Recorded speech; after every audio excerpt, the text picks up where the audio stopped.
Hi everyone, my name is Sid and welcome to my channel. In my first video, I want to share how I recovered from severe head-to-toe eczema as shown by going from this to now this.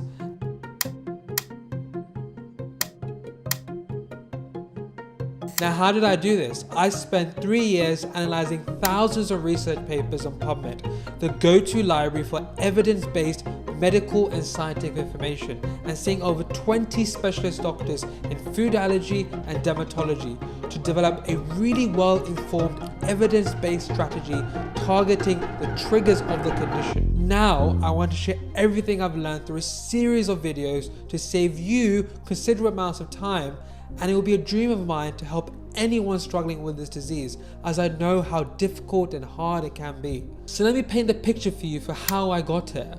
In high school, I was an average student at best, but I learned how to work both hard and smart, which enabled me to get my dream job at the world's largest investment bank, JP Morgan, working on London's equivalent of Wall Street. While working, I also got admission to doing a Master's in Finance at the London School of Economics, one of the world's best universities for finance, a dream I've had since the age of 16. I finally felt I was building the future I always envisioned for my family. But within a few months, my life turned upside down. I developed severe dermatitis and urticaria with it covering all my body, so I had to drop out my dream job, I had to drop out my dream course. It impacted every part of my life. I became scared that eating any food would make my condition worse. I lost an unhealthy amount of weight and felt so weak. Skin was so sore and itchy that even walking was painful, and climbing stairs became unbearable. As the skin of my knees and thighs was so raw, I didn't leave the house for months. Sleep was actually a luxury. I would scratch myself through the night only to wake up myself to see what damage I had inflicted on my skin and on my bed sheets. My confidence crumbled. I couldn't think clearly, communicate effectively at work, or function like I used to. My whole skin was just so raw, itchy, and covered in eczema. It felt like my dream had been stolen after years of consistent hard work. So I was desperate for answers, so naturally I turned to our healthcare system. But a lot of doctors told me the same thing. You need to use this steroid cream, this steroid tablet, and it's just something you'll have to live with for the rest of your life. Not many talked about root causes. Most treatments masked the symptoms temporarily, but came with horrible side effects. And when the eczema returned, it was worse than ever. So what was the point? So I turned to Google and YouTube, but quickly became overwhelmed with countless conflicting opinions, and most of them lacked any evidence whatsoever. I felt completely alone. My mental health hit rock bottom and I faced some really dark thoughts. But I refused to accept this as my future. I decided to take matters into my own hands. There had to be certain triggers behind why my condition had become so severe. I was determined to find these answers. So I spent 3 years studying research papers on PubMed. At the same time, I identified over 20 top-tier allergy doctors and dermatologists across the UK who specialized in these individual triggers and booked multiple appointments with each, which provided me an amazing pool of evidence. I combined all these inputs to develop the most well-informed strategy I could create. And let me be clear, I'm not a doctor, I'm just someone who refused to give up. I'm sharing this to help others who feel as alone and lost as I once did. After gathering all this information, it became clear that dermatitis has multiple triggers. A study from the Department of Dermatology at Northwestern University in Chicago highlights that the increasing occurrence of atopic dermatitis cannot be due to genetics alone. Instead, it points to a complex interplay of factors, including the use of personal care products, pollution, food, and other external influences. In upcoming videos, I'll dive deep into this, but for now, let's briefly review the main triggers to give you an overview. It's crucial to identify all the food allergies and intolerances that are triggering your health, as highlighted by this study from Hanover Medical School. This process is particularly complicated because we typically eat a wide variety of foods, and pinpointing specific food ingredients can be difficult. It must be done carefully though to avoid unnecessarily eliminating foods without cause. An allergy lead doctor in one of London's best hospitals once told me about a patient with severe eczema who had been drinking cow's milk for years without experiencing any issues. However, after the doctor's thorough diagnosis, it was discovered that the patient's skin worsened 24 to 48 hours after consuming milk. So it was a delayed food allergy, and the patient had no idea beforehand, and once milk was removed from her diet, her eczema largely cleared up. This is just one example, but it can apply to other foods as well. Another study from Hanover Medical School shows that certain foods can cross-react with birch pollen and can induce delayed eczema reactions in people with eczema and birch pollen sensitivity.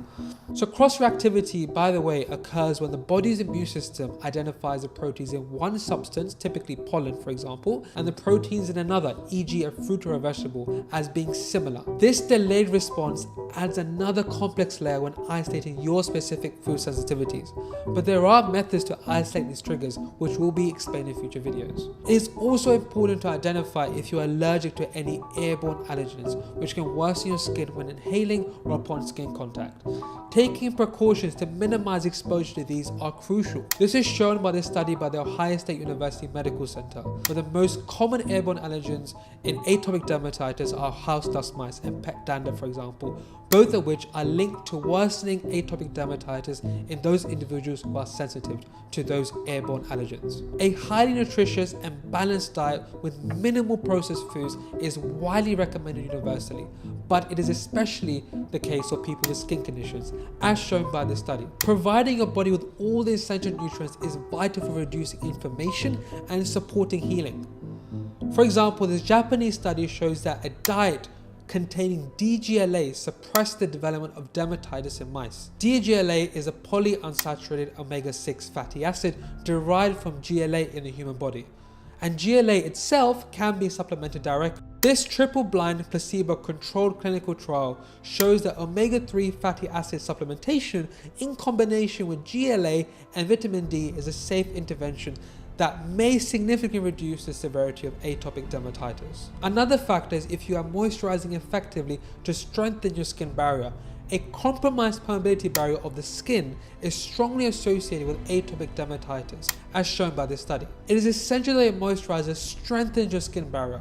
Does your moisturizer contain sufficient humectants, which are ingredients that improve skin hydration by boosting the water content of the skin? Does it contain minimal fragrances? Does it contain minimal irritating ingredients? These are all important questions when deciding on a moisturizer.